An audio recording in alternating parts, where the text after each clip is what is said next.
Y gracias por la invitación a Por tu favor. programa. Bueno, hablemos siempre cuando hay anuncios desde el punto de vista gubernamental con relación al salario mínimo. Bueno, también el sector privado, quien trabaja en el sector privado se pregunta, bueno, sin establecer un ánimo de comparación, porque no lo hay, es bueno cómo se está realmente manejando el tema de los sueldos en Venezuela, ¿no?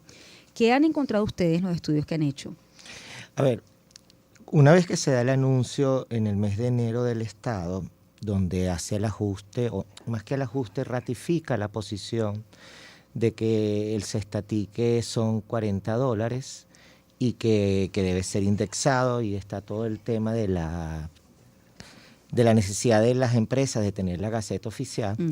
Lo cierto es que ya las organizaciones en este momento pagaban muy por encima de eso en el sector privado. O sea, en el sector público estamos hablando de los $100 que constituyen los 40 del ticket más los 60 del bono de guerra económica, eso dan $100. Entonces ese es el piso mínimo que el sector público está manejando en este momento. En el sector privado está muy por encima de ese valor. En líneas generales, y aquí te tenía los valores aquí anotaditos para dártelos, el valor más bajo que tenemos en la base de datos que maneja Merce son $200, que eso equivale a $70 aproximadamente de sueldo básico mensual, y después los otros elementos, ticket y algunos tipos de bonificación, que dan ese ingreso de $200 aproximadamente en el ingreso. Eso obviamente te va variando por sector, por ciudad, no es igual lo que ganan las personas que están en Caracas a lo que te ganan los que están en Maracaibo, en Barquisimeto, siempre hay unas variantes, pero entre 150 y 200 se consideraría el ingreso mínimo que pudieran estar manejando En el sector privado. Correctamente, así es. ¿A qué oficios corresponde o correspondería este tipo de salario mínimo? Estaríamos hablando, por ejemplo, si estás en el sector de retail, a cajeros de supermercados; si estás en el sector manufacturero, un operario general; si estás en algún cargo administrativo, en una empresa más administrativa, un mensajero, recepcionista, pudiéramos estar hablando de ese tipo de posición dentro del sector privado. A ver, ¿cómo avanza la escala? A ver, eso va en función, lo que sí nos ha llamado la atención en todos los análisis desde que empezó la crisis de la hiperinflación es el nivel de distorsión que tienen los salarios dentro de la economía venezolana, donde te puedes llegar a encontrar una diferencia de 60% entre el promedio y la mediana, que son dos estadísticos de tendencia central. Entonces puedes conseguir un mensajero que en una organización te gana ese valor de 150, pero en otra organización te puede llegar a ganar 300, y es el mismo cargo y son las mismas funciones. Entonces, y es el mismo sector, incluso puedes llegar a ver ese tipo de relación. Entonces, eso te dice a cómo está manejándose el flujo de caja de esa compañía, que eso es una de las principales preocupaciones que tienen los líderes en este momento en Venezuela. O sea, los líderes empresariales tienen 3 preocupaciones principales para el 2024. El flujo de cajas, a cómo tener el dinero constante para poder hacer frente a los compromisos laborales que tienen; las carga impositiva por todos los cambios que está teniendo todo el elemento impositivo, no solo desde el IGTF que fue implantado el año pasado, sino todo este tema de la armonización tributaria que está impulsando el gobierno. Y el tercer elemento que los está preocupando son las fiscalizaciones, el aumento que desde el último trimestre del año pasado para acá han estado observando, y eso entonces los tienen como sus mentes ocupadas en esos 3 elementos, para entonces poder decir, bueno, cómo esos 3 elementos no me afectan a mi estrategia de retención del talento, que es mi principal preocupación en este momento dentro del mundo laboral. Sí. A ver, en las escalas gerenciales, gerencia media y luego ya cargos de mayor nivel de responsabilidad, ¿no? ¿Qué arrojó el estudio en cuanto a los sueldos que se pagan? Ahí te consigues valores que pueden ir desde los $500 aproximadamente hasta mucho más de $2,000. Entonces ahí tienes el abanico mucho más grande. Ahí te puedes hablar de una diferencia de más de 100% de brechas entre esos mismos niveles de cargo. Te consigues gerentes, que son gerentes por denominación en una compañía pequeña, entonces te ganan $500, $600. Pero entonces te consigues otras organizaciones que te ganan $2,000, $3,000 aproximadamente al mes, entre sueldos, ingresos y todo. Lo interesante es que la composición, que es más o menos estándar, sí, a nivel de todo el mercado, es 30% es el salario y 70% son bonificaciones que no afectan el pasivo laboral. Entonces eso sí es una constante en todo el sector, y también en el sector público. El sector público también maneja una proporción similar de 30-70. Cambia un poquito, a veces puede ser 80-20, en algunos casos puede llegar a ser 90-10, pero siempre es lo mismo. El salario pesa mucho menos de lo que pesa las bonificaciones estas que tenemos definidas. Sí.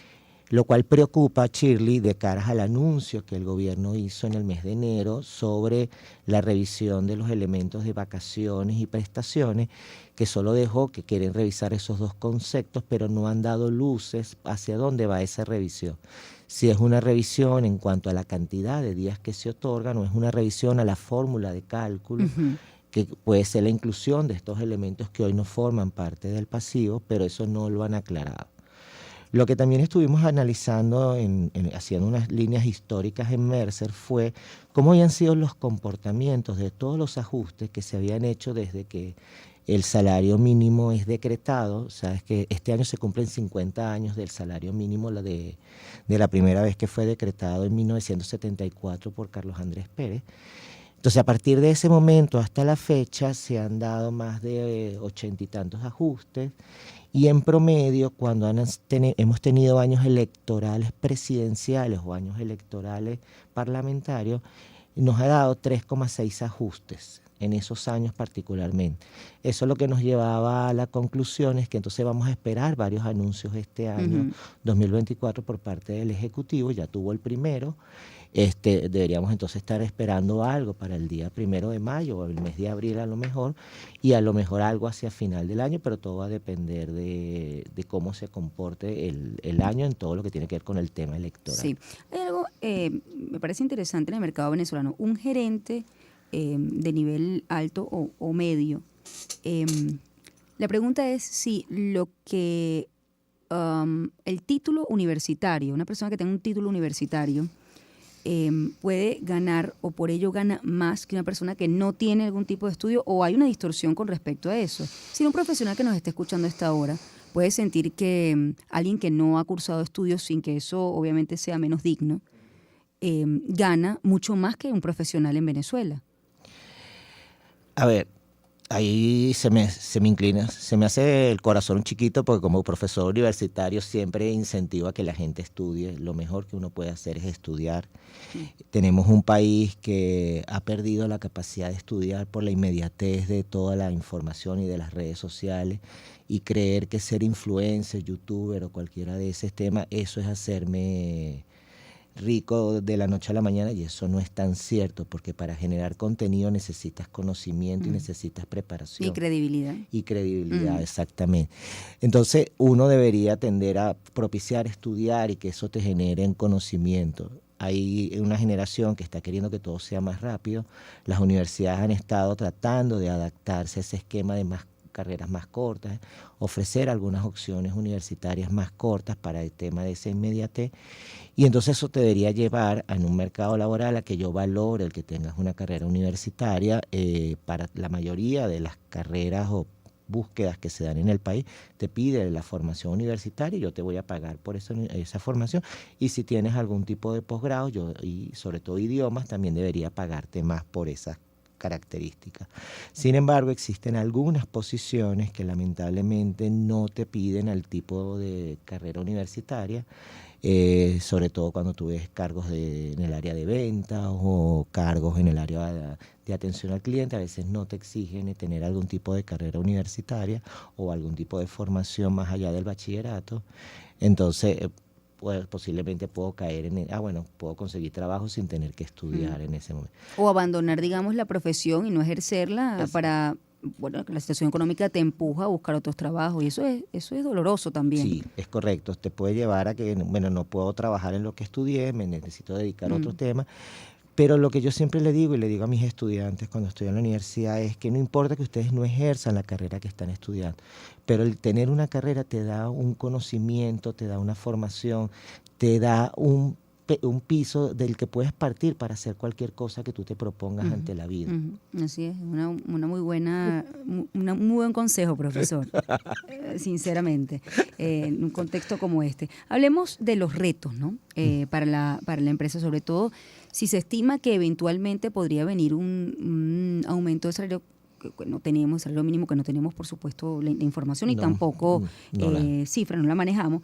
Pero en todo caso, bueno, cómo se establece o cómo se, no me gusta hablar de pronóstico, pero cómo se mira el año 2024 en términos de económicos para las empresas en Venezuela de cara a sus trabajadores. Sí, fíjate, ellos tienen casi el 90% del mercado, ya tiene definida una estrategia para este 2024.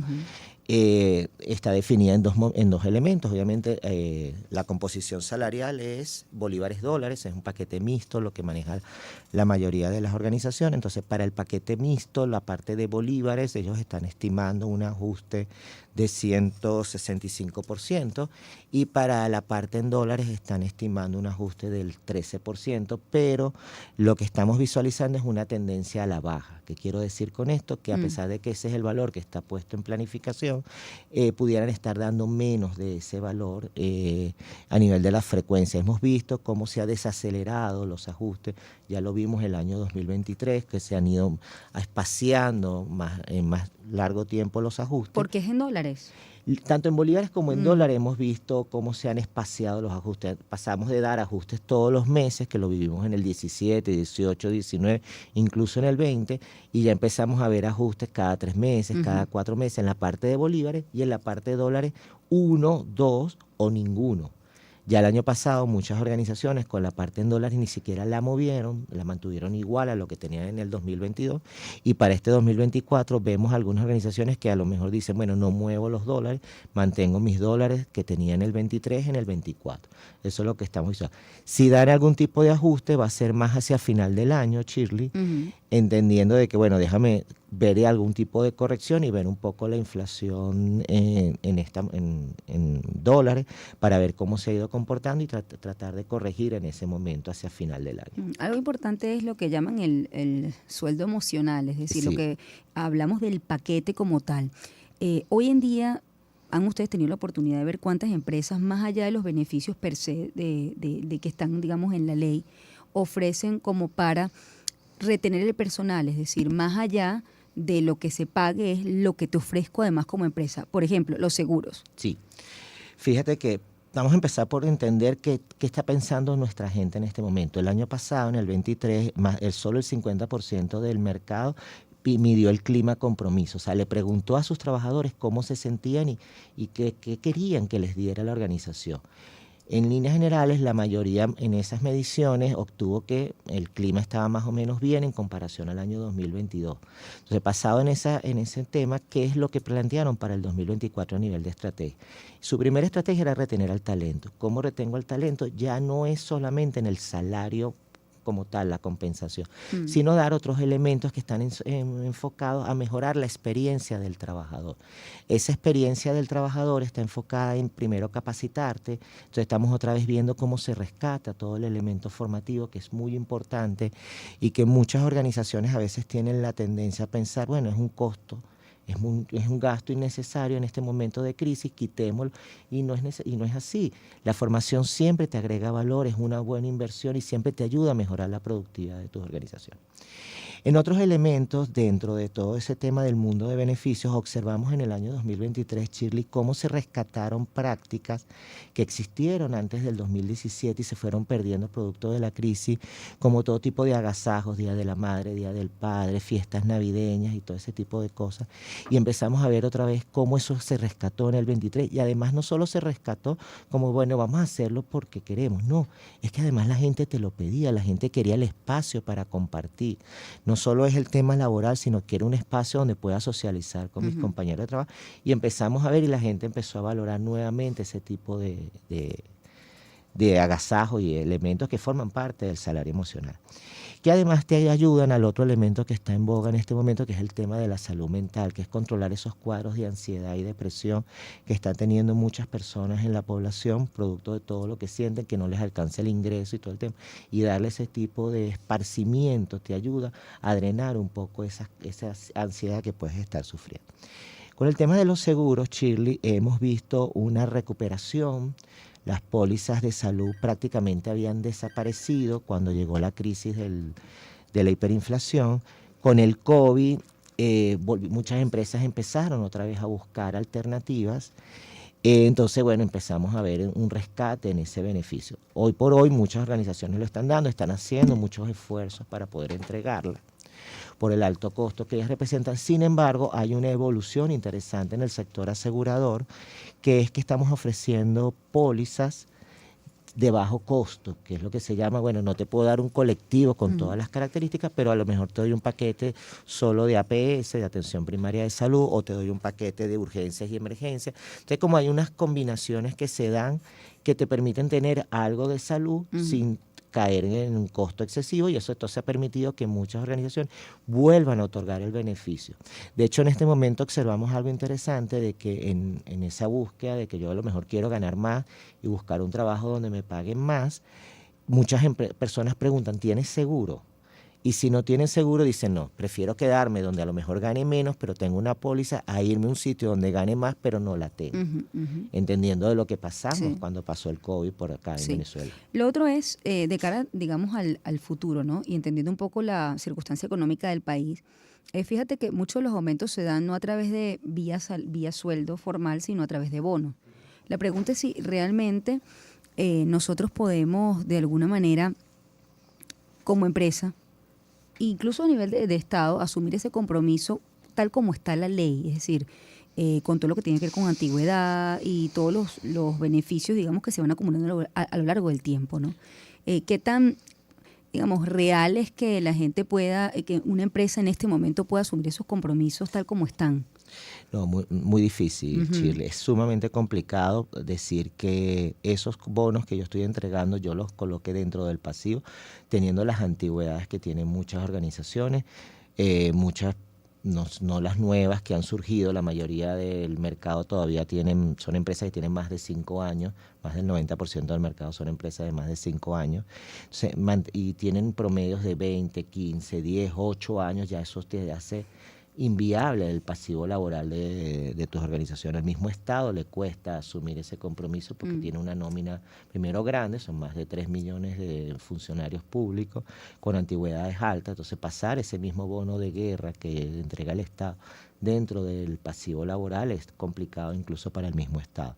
Entonces, ver esa estrategia no la vemos tan viable en este momento, la vemos más complicada. Sin embargo, hemos visto algunas organizaciones que han decidido, si yo te entrego un bono, voy a poner un ejemplo hipotético de $100, bueno, 50 es el bono y 50 es el pasivo, pero te sigo entregando los mismos $100, solo que ya dentro de lo que te estoy entregando está impactado al pasivo. Eso han sido unas estrategias que algunas organizaciones han tomado y les ha ayudado a, si ocurriera algún evento de cambio, sobre todo el anuncio que se dio en enero, ya yo he tomado esas previsiones de cara a lo que puede venir. ¿Qué otra cosa le llamó la atención en los estudios que ha hecho Mercer a propósito del tema del salario? También cómo se está pagando, es interesante, ¿no? Si se ha migrado a lo que es la banca digital, o bueno, todavía el tema del efectivo es algo que además cómo se maneja, porque bueno, aquí estamos dolarizados, aunque de manera desordenada. Entonces, ¿cómo se están manejando las empresas? A ver, cuando aquí empezó a pagar en dólares, a ver, estamos hablando de que el pago en dólares existe hace más de 10 años aproximadamente en los primeros niveles de la organización Chile. Ya en Mercer tiene 25 años en el país de funcionamiento y ya teníamos estudios donde aparecían los dólares en las compensaciones de los primeros gerentes o directivos de las compañías. Cuando ocurre el 2019, el apagón, y se empieza a dar esa dolarización de facto que ocurre, empezamos a ver cómo los dólares salen a la calle masivamente. Entonces las organizaciones empiezan a entregar los dólares y lo empiezan a entregar en efectivo, en sobrecitos, donde venía el de tesorería con una carterita y te entregaba así como bajo del escritorio, toma el sobrecito y iba pagando. Pero eso se iba haciendo muy complicado administrativamente, porque imagínate entregarle a empresas de 100, 200, hasta de 1,000 trabajadores, entregar sobrecitos. Claro, y además de dónde salen los dólares, el efectivo, es decir, aquí nosotros no producimos ni imprimimos dólares, ¿no? Exactamente, entonces venía quienes tenían la mejor facilidad, obviamente, eran todas las redes de cadenas de supermercados y farmacias, porque bueno, la gente consumía y pagaba en esos establecimientos, pero imagínate otro tipo de industrias, por ejemplo, ustedes aquí en la radio, nosotros que somos una consultora, bueno, cómo nos pagaban en efectivo en ese momento. Entonces, bueno, cuando se da la apertura de la banca nacional hacia las cuentas custodias, eso permitió a que muchas organizaciones pudieran trasladar esos pagos o incluso empezar a dar esos pagos a sus trabajadores en el tema de dólar. Sin embargo, lo que hemos observado que con la llegada del IGTF, eso ha frenado un poco el que sigamos entregándole dólares a la totalidad de los trabajadores. No todo el mundo cobra en dólares, Chile. Lo que uno puede pensar es que todos los venezolanos cobramos en dólares. No. En nuestros estudios, en el sector privado, solo el 67-70% del personal cobra en dólares. Lo que te va cambiando es cuanto más pequeño eres como organización, tienes más facilidades que la totalidad de tu mercado, de tus trabajadores reciban dólares. Cuanto más grande eres, una empresa de 1.000, 2.000 trabajadores, se le hace más complicado entregarle dólares. Entonces, bueno, lo que hemos visto es indexación, es decir, yo te fijo el salario en dólares, son $100, pero lo pago en bolívares al tipo de cambio del día que se esté dando. Y luego el trabajador, si puede también incluso hacerlo dentro de la banca, ya puede pasarlo a cuentas dólares, a través de las cuentas y todo el tema. Pero entonces sí hemos visto cómo aquellos que empezaron a entregar efectivo están retrocediendo a estos esquemas y pagar en dólares de manera indexada. Eso es lo que hemos estado observando. Pero bueno, todavía es un mundo, de hecho me cuesta cuando voy a los foros afuera a hablar con las empresas y explicarles la situación, a veces no nos entienden. Con los regionales de las empresas que están aquí en Venezuela no logran entender lo que pasa. Y bueno, nosotros vivimos aquí y a veces nos cuesta entender. Bueno, y definitivamente es una barrera. Hay muchas empresas que lo piensan entrar en el mercado venezolano precisamente por eso, porque realmente es complicado todo el tema de lo que es el sistema de pago.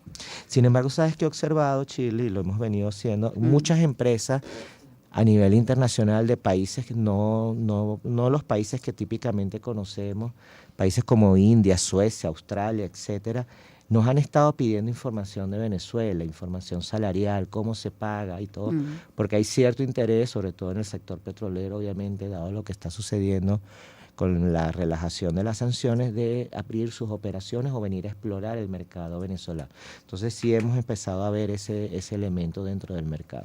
Bueno, yo tengo que despedirte, José Adelino. Ha sido un gusto conversar contigo esta mañana. ¿Dónde puede la gente tener acceso a este reporte? Sí, pueden a través de LinkedIn, Mercer Latinoamérica o la página de Mercer, nos pueden escribir, y si me quieren escribir directamente a través de mi Instagram, @JoséAdelinoPinto. Maravilloso. José Adelino Pinto, industriólogo, profesor de UCAB, especialista en talento humano, líder de la consultora Mercer Venezuela. 7:30, vamos a hacer una pausa, ya volvemos. Sonidos que te envolverán en un mundo de emociones.